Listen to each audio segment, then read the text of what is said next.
Alright, ladies and gentlemen, boys and girls, this is going to be the last tier list of pretty much the entire year, unless I decide to do some like random like summer tier list or a Christmas tier list, something along those lines. This is the last main one, alright? We're covering the extra class servants, and then we can all go back to being friends again, okay? I know that you and I, viewer, have had a couple of disagreements in some of the different tier lists.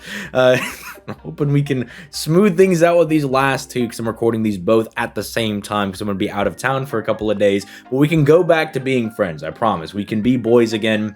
Look, last one of the year, okay? It's the last one. As per usual, I'll link this down in the description down below as, well, not the description, but the pinned comment. I don't know why I always misspeak on that, but I'll link it down there so you guys can go ahead and make your own tier list as well. Again, we're only looking at these servants as of the end of 2022, so that at the end of 2023, when some of these servants have gotten buffs or newer servants have coming out, we can see how things kind of shift around a little bit. And obviously, before we begin, if you have not already, make sure you leave a like on the video and you subscribe to the channel for daily FGO content. Also, I stream every weekday starting at 6 p.m. Eastern Standard Time over on my Twitch. You could check that out in the description. That's not going to be in the pinned comment. That's in the description. There we go. See, got them all mixed around and everything. But as per usual, I took some notes. Well, I say as per usual, but this is the strategy that I've been bringing back. I'm bringing up my notes because they're kind of helping me out with making sure I don't misspeak on something or I don't forget anything. But with all that being said, yeah, the extra class servants, for the most part, a lot of these guys are actually really strong, right? Like, if I was going to do this just as, like, rulers or just Avengers, some of them might shift placements a little bit, but because we're just looking at the extra class as a whole, just a lot of them are just generally very, very strong servants, right? A lot of them are some of the more powerful servants in the game, right? As we'll kind of talk about as we go into them in more individual detail. But yeah, I just want you guys to expect there's going to be a pretty high average in these tier 1 to 2s. There's not a whole lot, if not really any. I think there's like one person that's like in don't, right? But they kind of climb out of that after they get a buff in the near future. So it's like, well, I say near future, but I think it's about a year away. So I wouldn't be too surprised if you're like, what? Why are all these servants so good? It's like a lot of the extra class guys are just generally pretty strong. I say that, and we're starting off with Jean, who is going to be going into tier 3. Now, I think Jean, the reason she's not like in that don't tier is that, one, her NP is just insanely good, right? For one, you can use it for very slow solo quests, right? Very similar to someone like Osaka Behime, where they could pretty much just keep looping their NP and they just kind of never take damage. As long as the enemy's not going to remove her buffs or they're going to have pierced invincibility, she could probably solo like a lot of stuff if you want to go really slow with it, right? If you don't want to use like a friend Kualter or a friend Shishi Huang, like even if you don't have them, you could bring a friend. But even in setups, it's really strong because it's giving you like a little bit of HP, a little bit of defense. I say a little bit of defense, but especially at NP1, it's only giving you 5%. But the AoE buff removal for the entire party and the party-wide invincibility can be very, very strong. Like, and I think that does have a place in some team comps if you want to break out Jean and you just really want that giga defensive unit. The problem is that she doesn't really do a lot on her other skills. Now, I believe it's for Grail Live, she's going to actually get an offensive skill, and I think that's kind of interesting because I've always viewed Jean as more of a defensive utility servant, but it seems like they want to give her a little bit of offensive tech as well, and I think, and this is kind of, you know, I think a little funny, that if they kind of put her the way of Amakusa, she could kind of rise up there. Like, when I look at Amakusa, I'm like, okay, so they can fix these servants because they were very weird when they came out. They had like very specific niches against servants, but were rulers and they didn't do a whole lot of damage. So like, they weren't super great when they came out, but Amakusa is one of those glow up cases that I think everybody's like, yeah, this guy is so insane for no reason. The fact that like what he gives you targetable 10 stars, 20% NP for 5 turns, that's basically 100%. He's gonna get a battery in the future, gives himself a buster buff. The NP yeets all enemy buffs off of them and just obliterates them. Let's also talk about the fact that his stun bypasses stun resistance because it's like bounding or whatever. It's insane. Like, everything this guy does is really good, and he just gets better in the future after we get the I believe it's what the Phantom Thief event or whatever, where Amakusa for whatever is trying to break into a thing and trying to steal stuff. I don't know. I never read the event on JP, but I was like, okay, Amakusa's a thief now. I don't know how you went from like holy church man to being like, yeah, now I'm gonna start stealing paintings. I'm like, you know what, whatever, dude, you know, pop off, king, you do whatever you want to do. The really only downside, I guess, to Amakusa that I don't like is the fact that he is a ruler. Like, he's got such like an aggressive kit that you would almost wish that he was like an Avenger, like he was in Shimosa, or like a Berserker or something like some class where he could really take advantage of just how offensively good he is.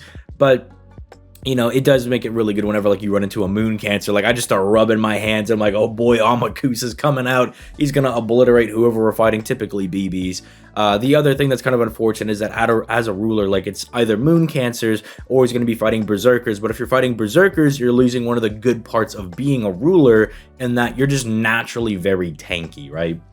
So that's kind of like the one downside that I kind of have against Amakusa, but again, they can kind of subvert that in the future. If they wanted to do even more damage, they could just slap a special damage mod on him and be like, all right, and then he does 150% extra damage against evil people. There you go, done deal. The guy's really good, you know?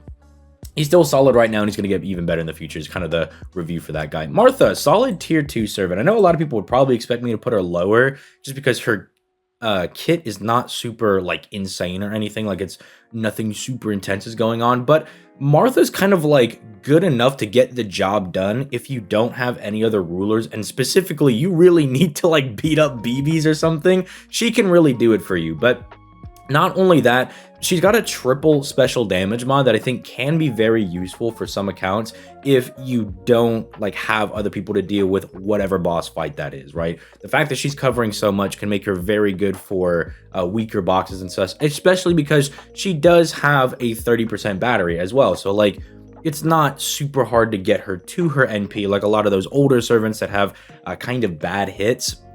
You know, she at least has that 30% battery going for her. And if you're fighting on a waterside battlefield, you do get that little bit of extra attack that can really make her look pretty good. I also, in a similar vein to Heracles, she does have a 10-hit NP, whereas like Hercules has a 15-hit NP. I would like to see them actually do something with that.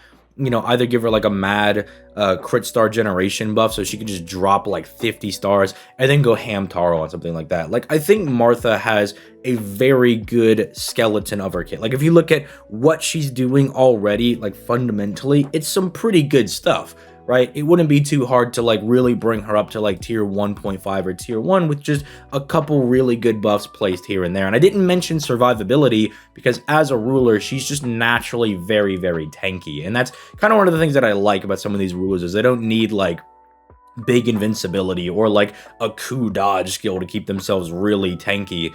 It's just the fact that they're naturally very bulky. So yeah, Martha I actually do like quite a bit, especially like for people that may have a weaker box. Sherlock is a very weird character because when I look at Sherlock, like, I'm like, yeah, this is like a really, really strong character. Like, the NP is insane.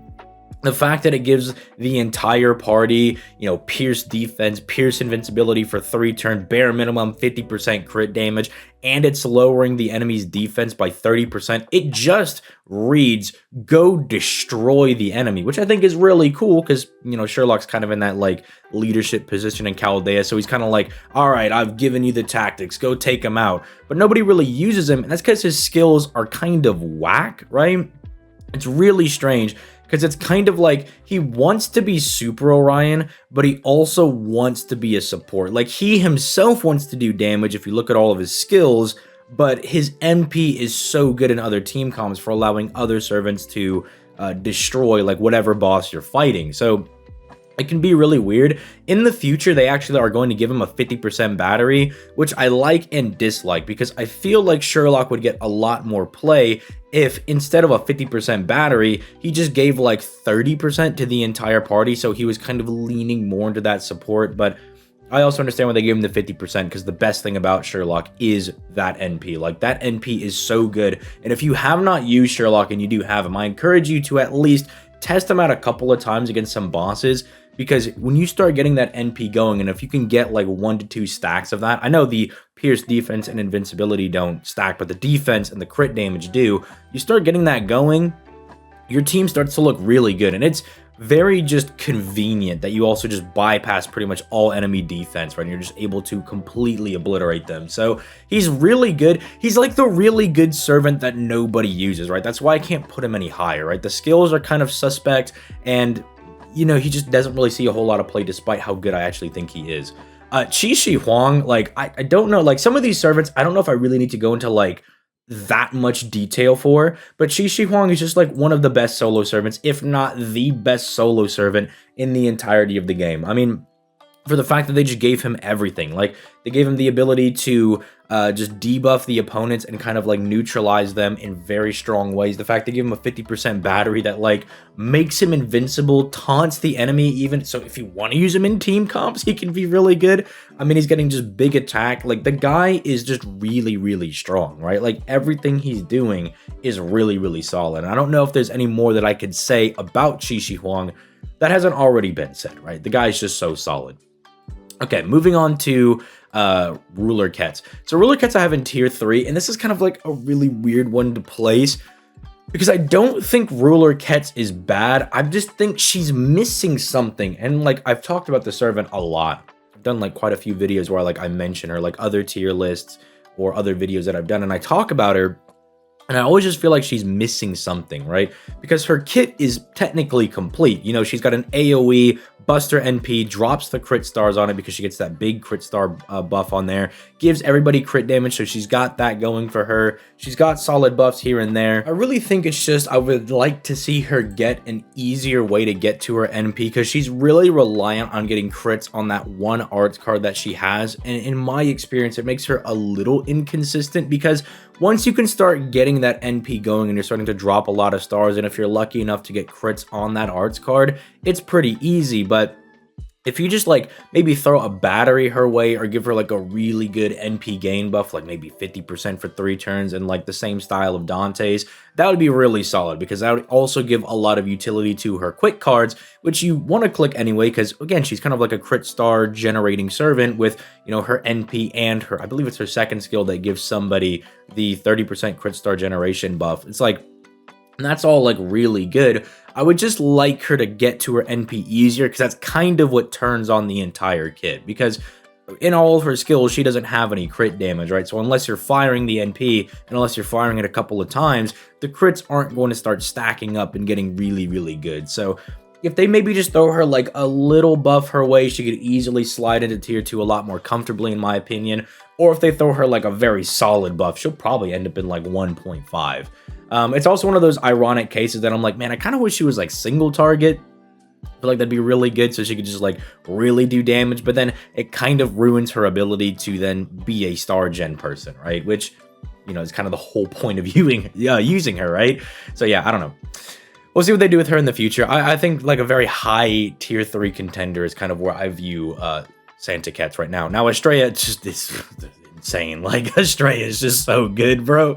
Estrella is so good. I don't really know what to say about Estrella. Like, she's an arts crit servant, right? Like, she gens all of the stars, crits all over the place, refunds her NP, and then just does it again. Her NP just does really big damage as well. So like the whole thing where I was like, well, Amakusa, sometimes I feel like his damage can be lacking a little bit. Estrella just doesn't care. Like, she just obliterates people.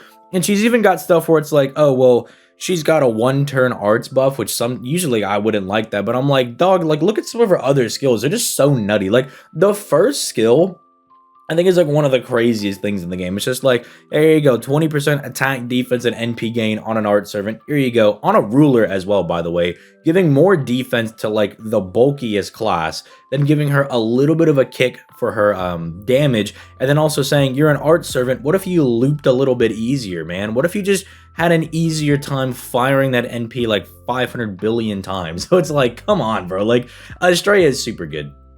She's one of those really, really, really good servants that, like, if you've got Estrella, you're probably using her because you've heard how good she is. And yeah, she definitely cooks. Another servant that I think actually cooks pretty well is Ruler Artoria. Now, this is one of those more controversial servants that I've seen a lot of people talk about. Some people either really love her or some people really hate her. I don't really understand like why it's kind of like that. I'm more in the middle with her after, because I've used her a lot, a lot. Sorry, misspeaking, but I've used her a lot, and I even have her grailed over on my NA account. And I just think she's a very, very solid servant. Now, if you were to try to tell me that she was like, oh, tier 3 before she got her buff, I might have actually kind of considered that. But after she got the card shuffling buff, where she could pretty much push somebody off of the turn, right? That's very strong. I've had that just be a very good ability every time that I've used it. It's been very strong. Plus the fact that she's giving that 50% crit damage and the 1 turn of NP gain to the entire party, as well as pushing somebody off, can be very good, especially if you're trying to say focus on like Artoria herself being the DPS. The 40% battery might be a little misleading as well. If you're like, oh, she's not going to be able to bust her loop with Koyanskaya, have no fear, she refunds on her NP as well, so she's actually able to get the buster looping done. She also has multiplicative buffs. I know her damage isn't super insane, but it is like good enough to get you across the finish line, right? I know it's not like the craziest damage, but the fact that she's giving herself the Omni card buff on NP, plus she's giving herself like the big attack buff, is enough for her to look pretty nice, right? Especially once you get that Royal Bunny buff. And if you can balance, you know, Ishtar's like delayed attack buff, then you could definitely balance her, right? Overall, I think Ruler Artoria is just a very solid servant, right? I think she's pretty good. If you got her, you can use her for buster looping in the future. She's solid enough in some challenge quests. Her crits can look really nasty. I find that's where she kind of makes up for her damage every time that I've used her. So that's just kind of my opinion on her. But then we have Himiko. Yeah, Himiko's insane. Like, what?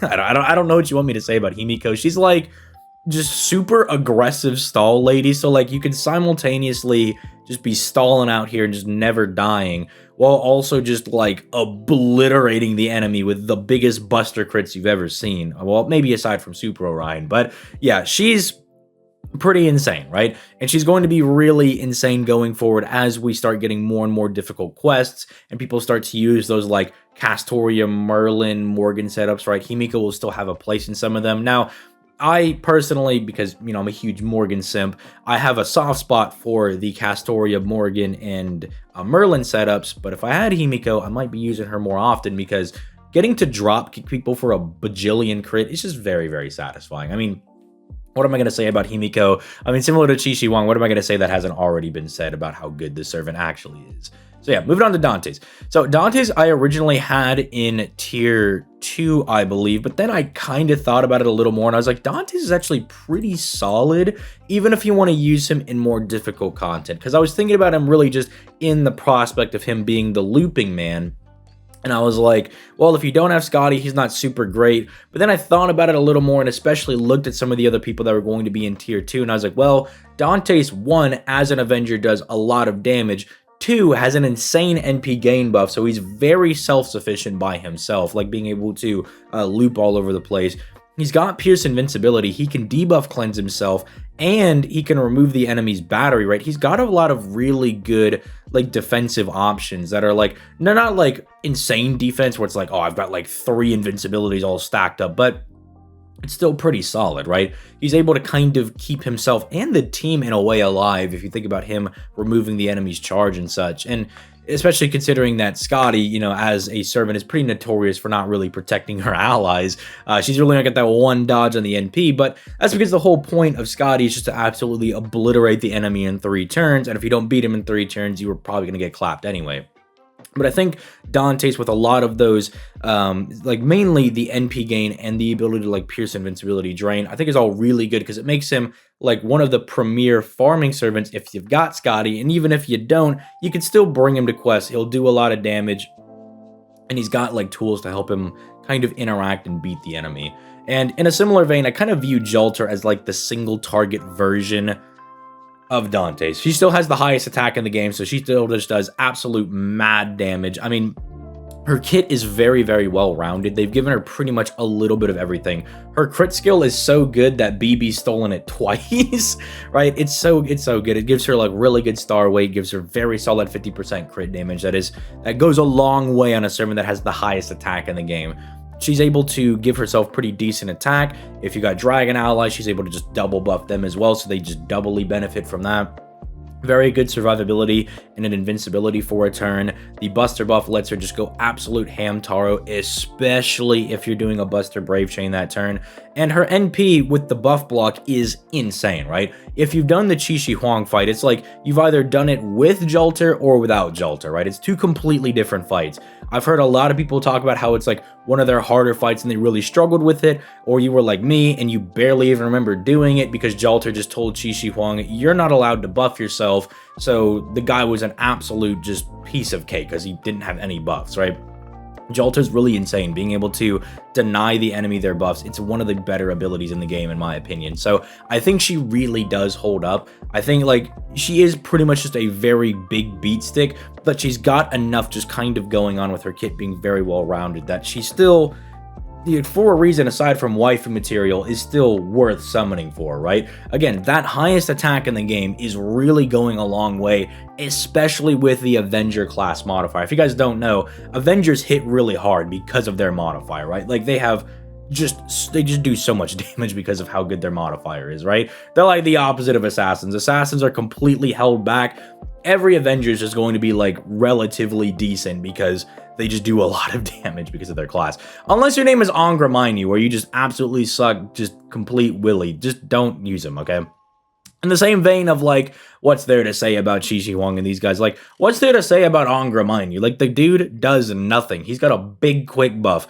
I don't know, just change his NP to, like, let him do actual damage, right? If he gets obliterated for like 100k, let him like live with the guts and then just full counter like Bazette and attack. It's so ironic actually that Angraminyu in a Hollow Ataraxia like interacts with Bazette a lot. Like they're pretty much like they're the main two guys right over there. And Bazette gets this counter ability where she just becomes like one of the best servants in the game.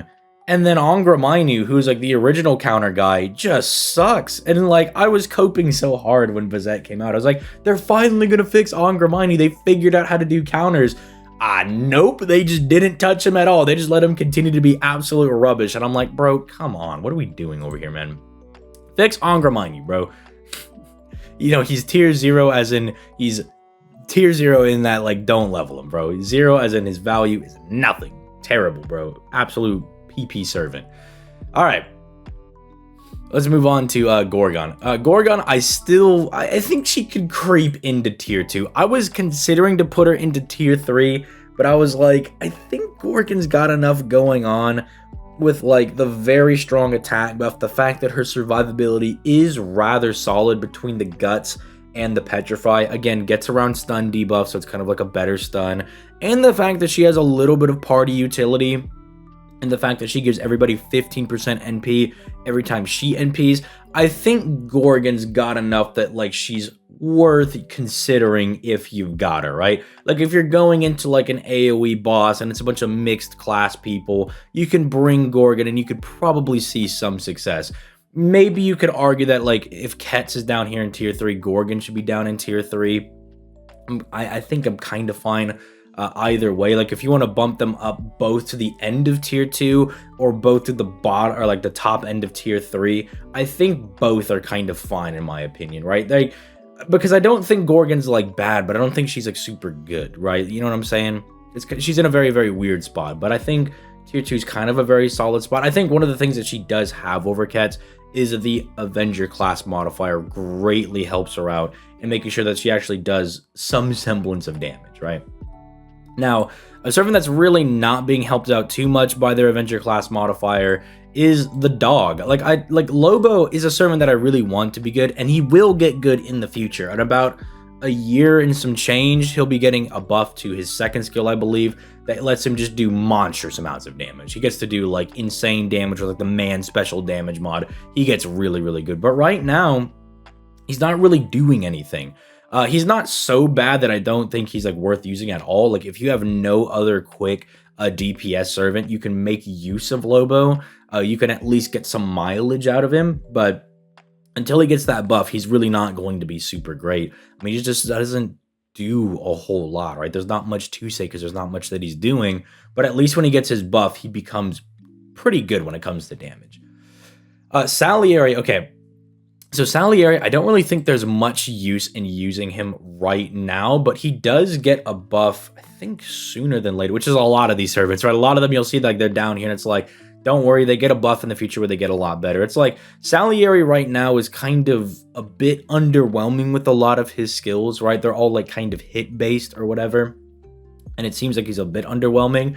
He's going to get like 100% crit damage buff in the future, and that makes him a little bit more nutty. You know, go figure, like some guy being able to bonk you with a 100% crit would make you a little bit better. But right now, he can feel a bit underwhelming. I believe you can use him for farming, but he's a little awkward if you try to use him for farming because he has the arts buff, which is 3 times. That's totally fine because if you're farming, you're only going to use your arts card 3 times because you're only going to fire 3 NPs.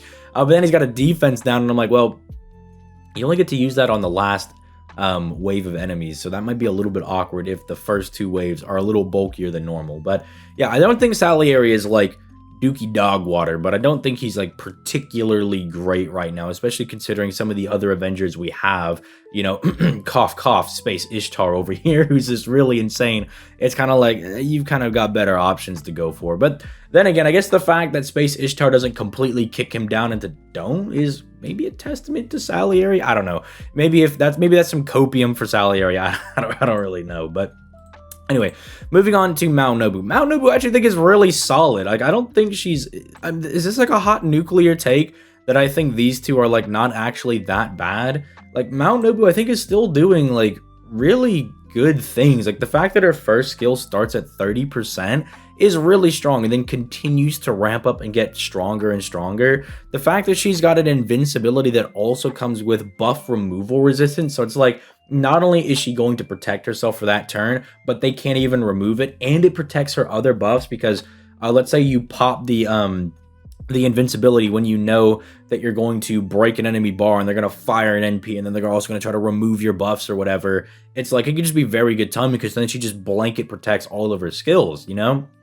Even now, she's also got a 20% battery that's going to get upgraded to a 30% battery. The like passive crit genning is very good as well. It's kind of like a different take on Jolter, which then again, Mao Nobu is kind of like the AoE Jolter in a way, I suppose. But that's very good. It always keeps her with some stars in rotation.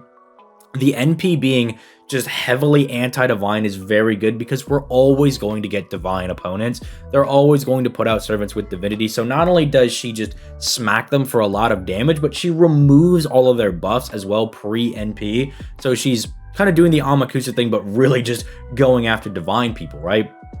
Once she gets her other buffs, she'll be looking a lot better because keep in mind that like pretty much most of the sky attribute enemies, which is the damage mod she's going to be getting, and the divine enemies overlap into each other. Like a lot of them overlap. So you'll be getting a lot of extra damage from that as well. Like it really does help her out. But even those like few sky enemies that don't have divinity are still going to get smacked by Nobu. So I think she's actually really solid. Like I don't think she's as bad as a lot of people make her out to be. Like the same thing in like Ruler Artoria. Like I'm like, these servants are perfectly fine. Like, they're solid. Like why are people saying they're like dookie dog water? Like don't even bother using them. It's just very, very strange. Space Ishtar, another one of those servants. Like, do I need to say more about her? I mean, one of the things that I think I'm going to say is that Space Ishtar, and this is going to be like, this might be a bold statement, I think she'll always have a spot in tier 1, specifically because of her second skill, right? The fact that she can always change her NP is going to allow her to adapt to whatever the meta is. And then if you actually look at her kit is very malleable, right? It's very good to adapt to whatever the meta is, right? Because she's giving herself primarily like an attack buff and an NP damage buff, right? And then she stacks NP damage on her own NP. Those are very generic things that quick arts or buster servants all want. They all want more attack. They all like NP damage. They're very generic buffs that are very adaptable. But even depending on what the meta is, she can still give herself every card buff to kind of adapt to whatever's going on. If quick suddenly becomes the best, well, good thing she still gives herself the quick buff on top of the other generic stuff and the 50% battery. I mean, Even look at the fact that she gives herself a little bit of invincibility, like she gives herself some survivability. So, you know, if she's in an arts meta with Castoria and then like they have a lot of survivability, it's like, okay, I don't need to lean on this as much. But let's say you got like Buster meta where the meta is you got to really destroy the enemy, but we really don't have any survivability ourselves. Well, she at least has something to kind of protect her. Like, even if the extra attack, I know it's a meme, becomes the meta, she has an extra attack buff on her NP. Like, I think this servant will just always be tier 1 because she just has such an adaptable kit that's always pretty much going to be good, right? And again, she can only kind of go up. Like, unless they give her a buff that just ruins her. Like, unless they give her a skill 2 buff that says, well, you can only choose your NP now if you have 10 stars or more. Like, if they would have to actively make her worse in some capacity, right? They would have to do something to actually just break her own kneecap. So, yeah, I think not only is she tier 1, I think she will always probably be tier 1 because just the way she's built is so good. All right. BB. BB's insane. Like, for a free servant that anybody can get, and I mean now anybody can get because of, what's it called? Because the Seraph event is now in the main interludes.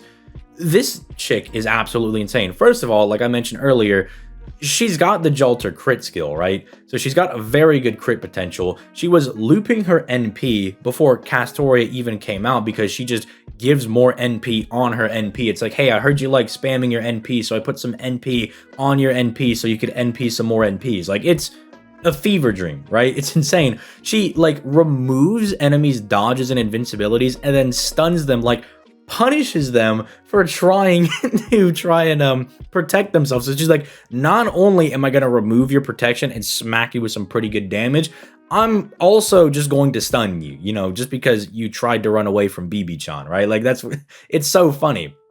And then she's also got some team-like survivability, right? Being able to, like, remove debuffs off of some of your teammates and everything. Like, she's just really good, right? Like, BB's just, like, a really, really good free-to-play servant. Like, one of the best in the game. Definitely very, very solid.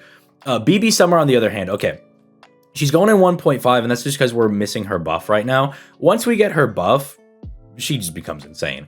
Like, and pretty much, like, one of the main things they do is they just give her, like, a perma attack buff that just buffed her damage just enough that it made her really insane. I mean, they also gave her, like, the extra attack thing, which I obviously really love. I think that's just hilarious.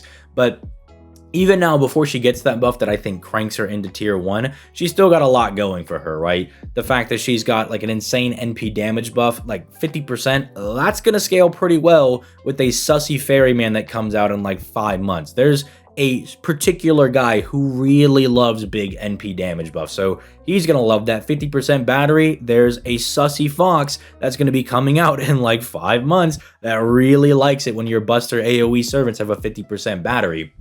Again, still has the Jolter crit skill, and most importantly, her third skill can literally turn anything into like a farming node, right? She could turn like any boss fight where it's like, ooh, this guy was going to be really hard, and then she's like, oh, let me just lock your cards down for a little bit, throw a couple of stars in there. All right, just do the same thing 3 times and absolutely obliterate this person. If you're an arts servant, here you go. Bada boom, bada bing. I've guaranteed you that you're going to arch chain 3 times in a row and just completely cook this boss. So like, she can really trivialize a lot. I really want to put her in tier 1, but I think for her to kind of match up to some of the insane power that you got going in tier 1, we've got to get her buff. We've got to go ahead and get her buff. Once she gets that buff, I think she definitely becomes insanely, like, solidly in the tier 1 over there. Okay. Jinaco. So Jinaco, another one of those servants that I'm like, this guy is actually not too bad. I think Jinaco gets a lot of hate, but I think that's because a lot of people don't use her very much. Her first skill is a very insane charisma, giving 20% attack, 20% defense, and 15 stars basically every turn. I think it's really good that she has, that she's like very beefy. I think she still has the highest HP in the game, I believe, or I don't know if she got dethroned by someone else, but her HP nonetheless is very high, with the taunt being able to be very good in keeping some of your other members alive. The fact that she could slap invincibility on somebody is very good, because then not only does she have one way to draw the fire off of your teammates, but she can also just throw one on somebody You know, let's even think about like the MHXX boss fight that's going on right now that like randomly, you know, targets someone. Is like, okay, I'm going to taunt that person. It's like, well, if someone does that, I could throw in an invul on them and I can buy them a turn. And then, oh, look at that. Then my debuff cleanse came off cooldown. Now I can cleanse that stun right off of them and they're good to go ahead and cook. Just like very good stuff in general. Yes, she does seal skills, but like just be smart, right? Just come on, like don't use the skill on your guy before you've used the person's skills that you want to use, because it's only for the turn. So like you just gotta like be smart. All right, come on, man. You gotta be smart. All right. Her NP is also really good, giving herself her own invincibility, kind of protecting her for that turn. She's a very solid like support DPS servant that I don't think a lot of people are using, because again, for the most part, like there are better things you could be doing, right? Like you could be doing like double Castoria or a double Scotty, double Merlin, double Koyenskaya, like all these like crazy things you could be doing. But if you start exploring some of these other team comps, you'll find that she's actually very, very solid. Speaking of very, very solid, Summer Kiara. This lady is pretty nuts. I don't even know where to put her. I'll just put her like somewhere high up there, right? You know what? She can go right there. She's chilling. But yeah, this lady is just insane. Like everything that Kiara does is pretty insane. It's like you don't even need to build up her skills, right? Building up the skills is kind of like just a good thing, right? Because you can build up like her 30% battery into a 50% battery, right? You can build up like the defense and the arts down to like insane levels on the third skill. But it's like you don't need to do all that. Like you could just start popping her skills and just going ham taro, right? It's just like an added bonus that, oh yeah, as the fight goes on, she's just going to keep getting stronger and stronger. I mean, what like doesn't she do? Like she removes her debuff, she heals herself, has a 4k guts, which is insane. She's like dropping stars as an art servant. I mean, her special damage mod thing, what I don't know if it's really a damage mod technically, but her special damage basically is that she just needs the opponents to be debuffed. Her third skill has like 80 of those, right? And even like worst case scenario, you could just like click your plug suit stun on the enemy and be like, there, boom, you have a mental debuff. Now you're gonna get obliterated. Like, she's just insane. Like, she's really good. I don't think this servant's very overhyped at all. I'm actually surprised that like it seems like people are using her less in a way. I don't know why that is. I don't know why those phenomena in FGO sometimes happen where like really insane servant comes out, they get used a lot, everybody acknowledges that they're just stupid, dummy, insane, and then everybody stops using them. I don't really get what's going on there, but if you have Summer Kiara, you should be breaking her out. Maybe it's because on the NA version of the game when she came out, she was glitched and she didn't work properly. That might be the reason why people were like, I'm not using this servant, she's glitched. I think she's fixed though, so you go back to using her. She's really good. She's insane. All right.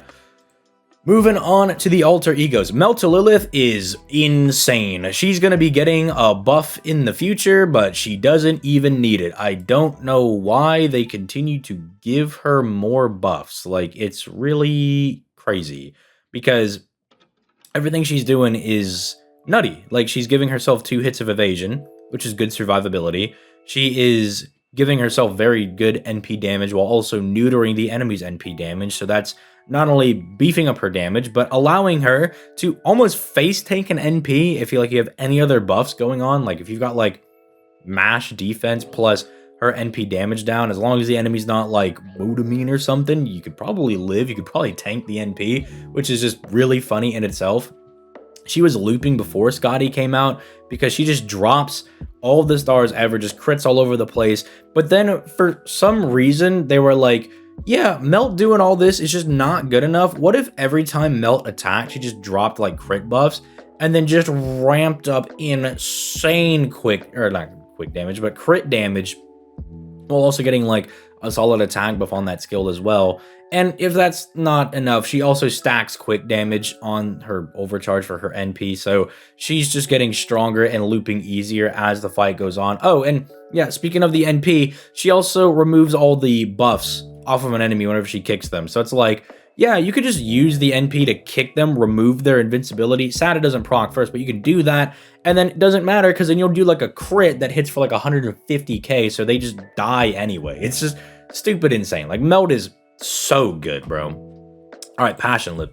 Okay, passionlip was the one that I was talking about that like she'll get a buff in the near future. Well, I say near future, but I think it's the BB Royal Front is when she gets her thing, and that should be like in a year and a half, maybe a little bit longer. But once she gets that, I think she actually kind of is solidly like in that tier 3 area. But right now, she just doesn't do anything, right? Like there's not much going on with passionlip. I think one of the worst things that they did to her was that they just didn't do anything for her NP, right? They were like, dude, she heals even more now. And it's like, yeah, but she needs to do other things as well, right? I think her kit is really cool. Like, I like the idea of like, oh yeah, like you got to pop the first skill to get that immunity, to negate the third skill, which has the stun. And then you get to do like, you know, all this attack. You get to be really good with like all this defense.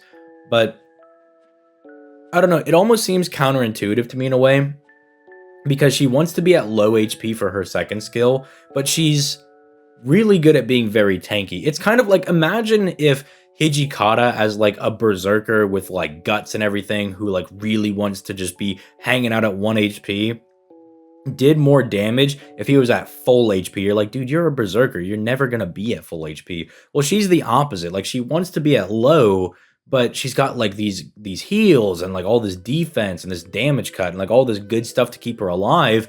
And then she wants to be at low HP. So it's kind of like, her kit's a little counterintuitive, but they're going to give her buffs to kind of buff up her damage a little bit.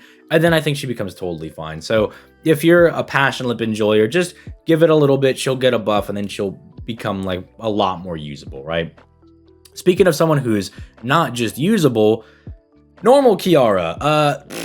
Dude, she's insane. Like, I thought, okay, I kind of bought into the whole thing where people were like, dude, you got to have like at least NP2 Kiara for her to do anything. Bro, that is some hogwash. This lady is insane, right? She does too much. She does too much. She can drain the entire enemy party. She can smack somebody with an arts down. She can give herself literally every buff on the planet, like invincibility, NP gain, crit damage, buffs her healing received, heals on her NP as a bonus.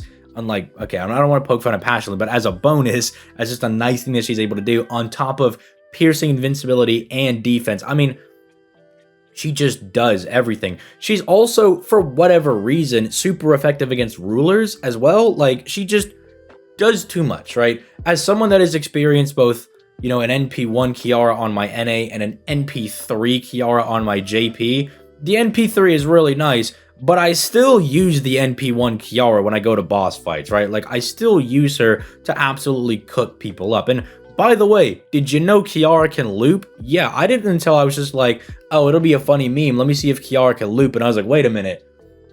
She's kind of cooking. Like, she's kind of insane. So, yeah, like, there's almost nothing she can't do. They gave her way too much. Oh, she also removes everybody's buffs. I almost forgot about that one, right? The Kiara one, I don't have any notes for, right? Because I use Kiara so much that I'm like, dude, I basically got this chick just completely memorized. But Kiara's nuts. If you're not using Kiara, you are doing something wrong. Like, you need to bust her out because she is insane. All right. Becca Elichan too. She's pretty solid.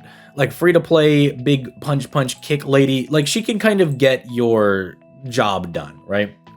The fact that she gives herself passive crit star, you can just really punch somebody really hard because she's got like a 60% NP damage buff. Her crits also can look pretty good because I believe the crit buff is also 60%. As long as you just don't like yeet your own defensive buffs and you're just a little smart. Like, if you just use your brain a little bit and you don't yeet off your own defenses, you can punch people really hard, right? The 20% battery can also be very useful. It's kind of like she's fallen off just a little bit because she used to be in like a lot of farming team setups, but then we have like kind of the 3-turn setups are all very popular nowadays. And so she's kind of fallen out of that a little bit, kind of lost that job just a tad, but she's still very solid. Like, if you just need, especially because she's a free NP5, they can do a lot of damage. If you just need someone to get punched really hard, she can do it for you, right? And you could still use her for those like random big enemies you see in nodes. You might just have to use her a pen skill depending on what CE you're going to use, because if you're doing like double waiver, she's only going to get 20% from that, from just the passive charismas. And if you're doing Castori, she's only going to get 60% plus her 20% battery, so she'll be missing 20%. But again, you can just slap on like Dragon's Meridian or something and be perfectly fine. 3-star CE. So yeah, she still has a spot in a lot of those cases as well. Okay, Okita Alter, tier 2. Now, I kind of have her like here-ish, because I don't think she's quite as good as Maonobu, but it's like, I think the appeal for Okita Alter is that she's just really generic in like how you can use her. She's got a really good hybrid deck with the Buster and Quick cards, with the ability to buff both of her Buster and Quick cards. But when I look at Okita Alter, I kind of just see her as like the prototype for what Okita Alter Saber is going to be for, what is it, Summer 6 that we're going to be getting this year. It's like, yeah, if she was like a quick servant, I think Okita Alter would be really insane. But I think the fact that she's a Buster servant kind of like holds her back just a little bit. But she still is like able to like triple buff herself, right? Because she gets like the attack buff, the card buff, the NP damage buff. And I know things like the dodge really annoy people, but at the very least, she's at least got something for survivability, and it'll get buffed in the future. She'll eventually get 2 dodges and like an overcharge niche that'll really help her out a lot.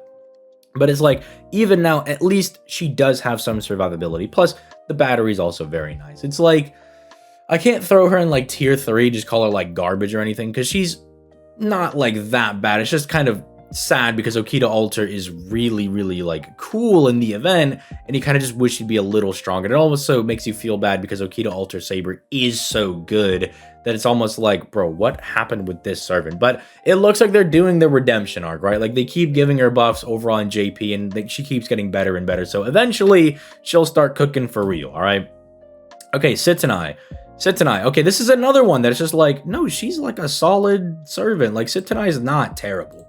I don't know where the thing that comes from, like, people being like, she's completely unplayable, you can't run Sitonai in any capacity. It's like, no, Sitonai is actually pretty fine. Like, the fact that she's got some decent survivability with, like, the Invil, and she's got, like, a 3-turn arts buff, she's got an instance of debuff immunity, like, all this stuff is just good stuff, right? I mean, she's also given like the party damage cut, so not only is she gonna get a little tankier, but the whole party gets tankier. I think the thing that kind of annoys people is the third skill is like, well, you could get the attack buff and you could get the star regen, and those both make her really good, especially the attack buff, because without the attack buff, her damage falls off a lot. But at the very least, the battery is still guaranteed, and you at least have an 80% chance of getting those buffs, and they both are individual as well. So you could still, like, maybe you whiff the attack buff, but you could still get the crit star buff, right? Excuse me, my bad. But you could still get the crit star buff, or like vice versa, right? Like, just because like you can get the attack buff doesn't mean you're, or just because you don't get like the crit star buff doesn't mean you're not going to get the attack buff, right? And so it's like, I think she's actually fine. Her NP is kind of just a nothing burger, right? It says a lot, but it's not really doing a lot. I mean, at the very least, it is like lowering defense, so subsequent NPs will do more damage, but it's very random that they were like, yeah, she like drains a dragon enemy's NP gauge. It's just really weird. I don't really get it a whole lot. It's very, very strange. Okay, now we have an actual like interesting servant to talk about, because I think people have the impression that I don't like King Protea. It's that I don't really like stall strategies, but I'm not going to say that because I'm not a huge like stall person that she's bad. King Protea, I think, is really strong. I think she's a real strong servant, because King Protea can realistically only ever get caught at the very beginning of a fight, or if you ever pump the second skill, but you never need to pump the second skill. You can literally just let her build up and let her cook, right? If you don't know what King Protea does, she basically gets big HP, like she gets thick. We're talking like 60k HP, like we're talking big. But now she also gives herself resistance to NP damage, so really the only things that can get her are like the beginning of a fight before she builds up. If you ever pop the second skill and use all of her HP stacks for like some NP or whatever, or if the enemy just has like insane crits, right? Because her natural HP should keep her safe from like normal attacks, and her natural HP plus the resistance to NPs should also keep her safe against NPs as well. She should be able to tank a lot of those, especially if you have any other servant around her giving any other defensive buff. Like even just like throwing a waiver or a mash in the team setup just makes her like nigh unkillable at that point. But then really it's just like, if you're doing like a King Protea solo, it's like crit damage can really get her if the enemy does like a 100k crit or something where they can just blatantly one-shot her or something. That's really the only way you can catch her. And like aside, like she's just really good. She's like a very, very good like sustained stall servant that does her job very, very well. Maybe if she didn't have like the NP resistance thing, I might put her at 2 because I might see her as a bit more of a gimmick servant. But no, she's very, very solid. I do like King Protea. It's just I don't like sitting there for like 30 turns. Although I do think it's really funny to get up to like a million bajillion HP. I think that is a very, very funny thing that you can do. Doman. Okay. Doman's insane. We just got Doman. I don't know if I need to spend like that long on Doman really talking about him, but basically, if they're a bad guy for real, like him, like if you bring any evil person that's nefarious, they basically are just becoming cracked at Fortnite. They're getting 40% attack, 100% crit.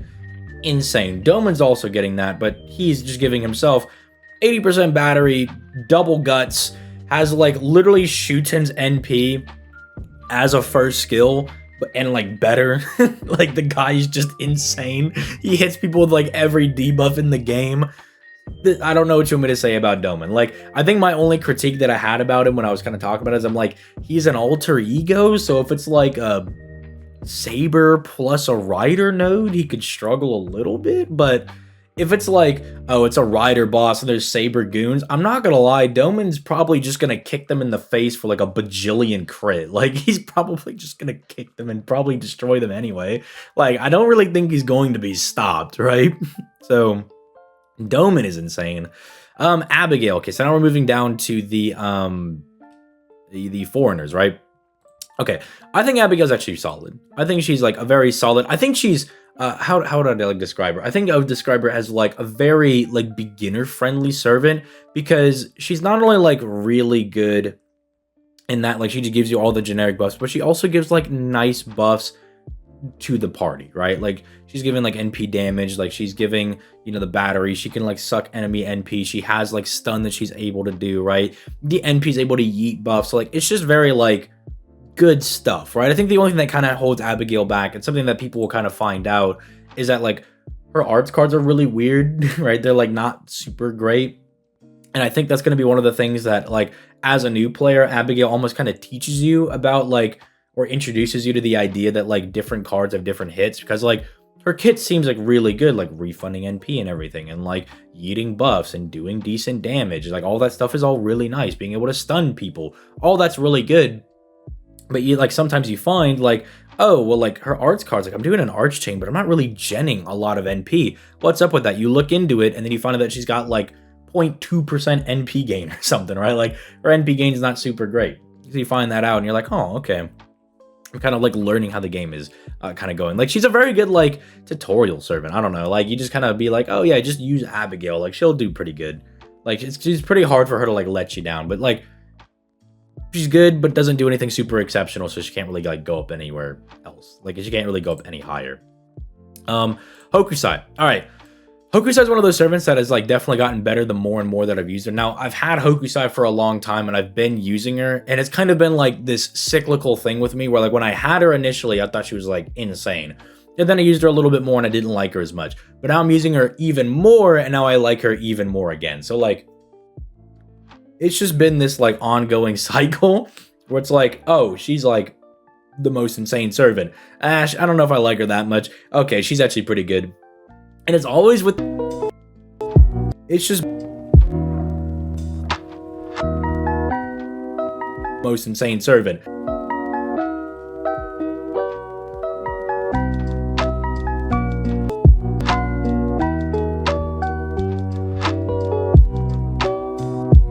Servant.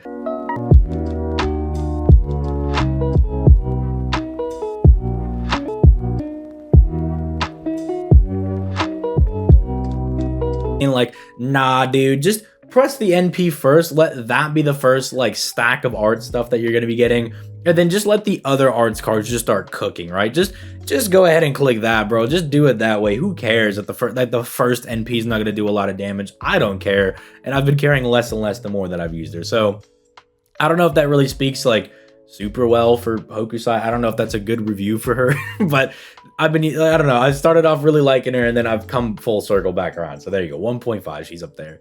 MHXX, dude, okay, I don't like burst damage servants, but like MHXX is probably the exception because she just like, she's literally like, no, obliterated. Oh, you're still alive? Obliterated. Like she just keeps like poking and still just does insane damage. Like the fact that they caked in the 150% Saber special damage mod that gets buffed to 200%, by the way, in the future, that's insane, right? Because it's pretty much like if you're ever fighting a Saber, she's not actually a burst servant. She's just always doing damage, right? She's just always obliterating. She is your archer class servant, by the way. That's just what she is. Congratulations. But even like against other servants, it's like she's just got everything. Like she got big attack buff, survivability, drop stars for some reason, that has a battery plus pierce invincibility. Like this is just like burst servant that's just designed to do damage, that if happens to be fighting Saber, just never actually loses damage. Also, her damage mod is against threats against humanity, which are like some of the hardest fights in the game. You know, like Serranos, Bargist, Albion, like these fights can be like very, very hard for people. Some of the trees can be hard for people. MHX is like the official lumberjack of Chaldea. She's just chopping down trees like nobody's business. This chick is insane. Similarly, Yang, also insane. My note I just have for her is it's like MHXX at home. But ironically enough, it's like Yang will actually start to outpace MHXX against threats against humanity, right? Like she'll slowly start to outpace her because MHXX will have a really good turn and then her damage will drop off a bit. But then Yang will just stay like really consistent, right? And it's also the fact that Yang's damage mod is just the enemy has to be burned. So yes, technically, if it's a boss that can't be debuffed, then Yang kind of sucks in there. But Yang's also one of the few servants that can go up into the Serranos fight and then just cook that guy, dude. Like Serranos is like notoriously like one of the hardest fights, if not the hardest fight in the game still. And she just waltzes in there and is just like, let me cook this guy up real quick. Just pan sears him, everything. Basted him with butter, threw in some thyme, just marinated him the night before even. Just destroys him, okay? And so it's like, the fact that like Yang can do this really good damage for the cost of just the enemies burned, insanity, right?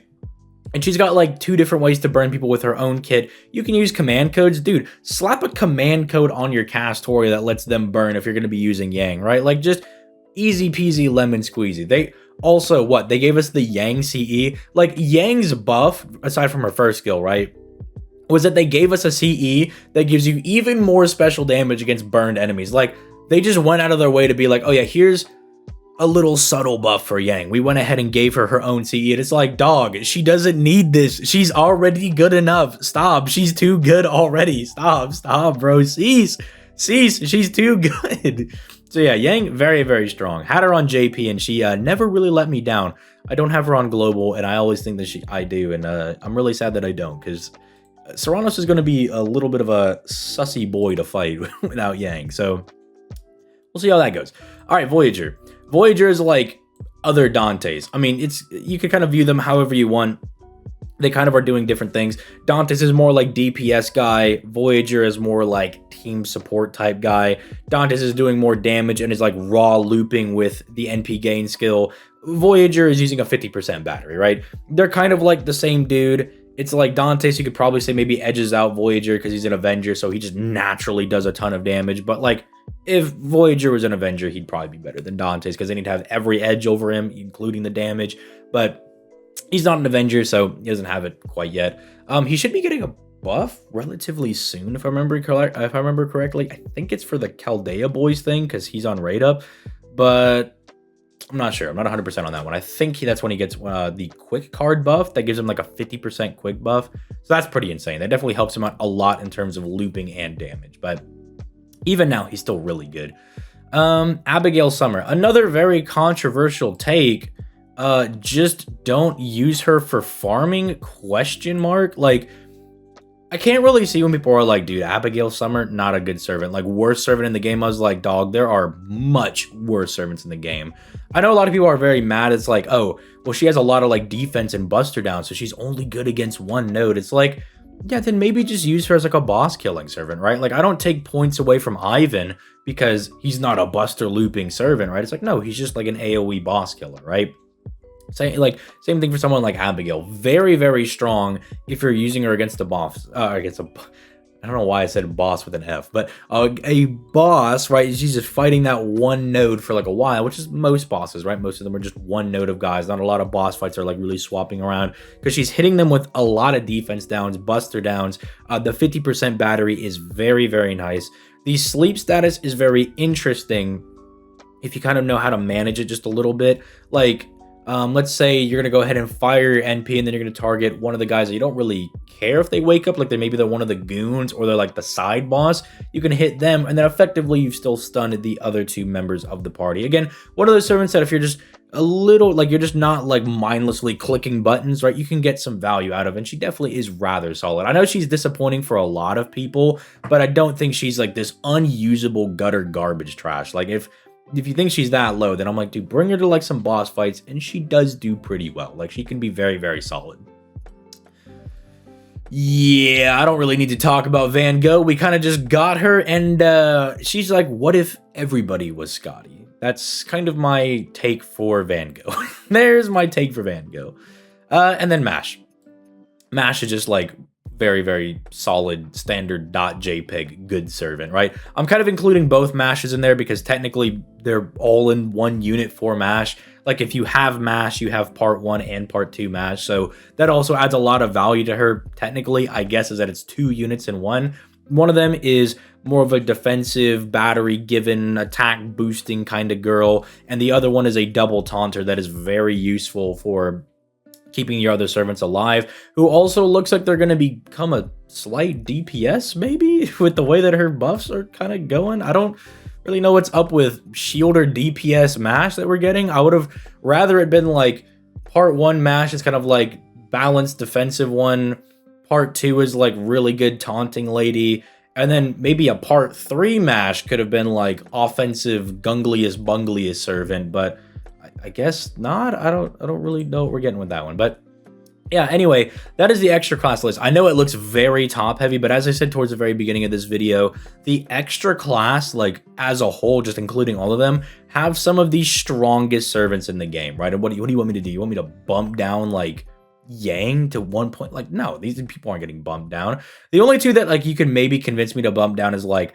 you can maybe convince me to do that and maybe convince me to like slap her down. Right, you know, maybe you could convince me to do something like that, but I'm actually fine with how the tier list is as is because I'm like, I just can't like deny how good these two people are, right? I think they're so insane, especially after like I use Amakusa all the time because he's up there as one of my favorite servants. I use him a lot, and I'm like, bro, this guy, he ain't let me down, bro. He's the GOAT. He just gets in there. The boss is like, here's my 500 buffs. And he's like, let me yeet that off you real quick. And then let me just smack you in the face with holy judgment, real Deus Volt type character. But yeah, anyway, I'm going to go ahead and go.